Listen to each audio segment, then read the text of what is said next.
Hi friends, బాగున్నారా? ఈరోజు వచ్చేసి పల్లి చట్నీ చేస్తున్నాను. ఇడ్లీలోకి, దోశల్లోకి, మన ఉప్మాలోకి మనం ఇంట్లో చేసుకోవచ్చండి. ఈజీ రెసిపీ, టేస్ట్ బాగుంటుంది. ఇంట్లో ఉన్న వాటితోనే పల్లి చట్నీ చేసుకోవాలి. హోటల్ వాటికంటే టేస్ట్ బాగుంటుందండి ఈ చట్నీ. ఇలా ఒకసారి ట్రై చేసి చూడండి. ముందే కొంచెం ఒక 2 స్పూన్ల నూనె వేసుకోవాలి. ఆయిల్ తక్కువనే పడుతుందండి.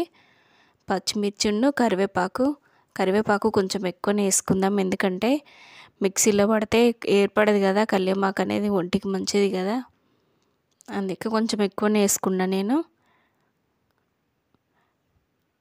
ఒక కప్పుడు పల్లీలు వేసుకున్నా. ఇవి మాత్రం బాగా కలపాలండి. సిమ్లో పెట్టి మంచిగా దోరగా కలుపుకోవాలి.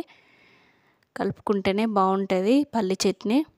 మనం ఎట్లా కలిపిన దాన్ని బట్టి అట్లా కూడా టేస్ట్ వస్తుందండి. సింపుల్ రెసిపీ, తొందరగా అవుతుంది.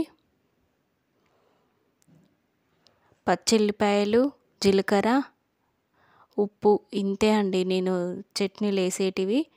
ఏం వేయట్లేదు, కానీ టేస్ట్ మాత్రం బాగుంటుంది.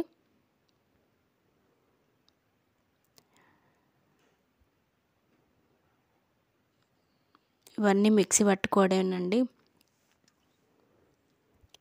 కొన్ని వాటర్ వేసుకొని, రుచికి సరిపడా సాల్ట్ వేసుకొని మిక్సీ పట్టుకొని పోపు వేసుకు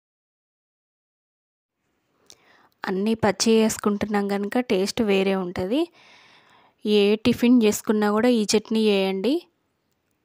పుట్నాలు, పల్లీలు ఇడ్లీకి బాగుంటాయండి. ఇవైతే ఈ చట్నీ ఏ దీనికైనా బాగుంటుంది కాంబినేషను. మిక్సీ పట్టుకున్న తర్వాత పోపు వేసుకోవడమే. పోపు కంపల్సరీ వేసుకోండి, బాగుంటుంది టేస్ట్. ఇందులో శనగపప్పు, పోపు దినుసులు, కరివేపాకు, పసుపు వేసి పోపు పెట్టుకోవడమేనండి. చట్నీ రెడీ అయిపోయింది.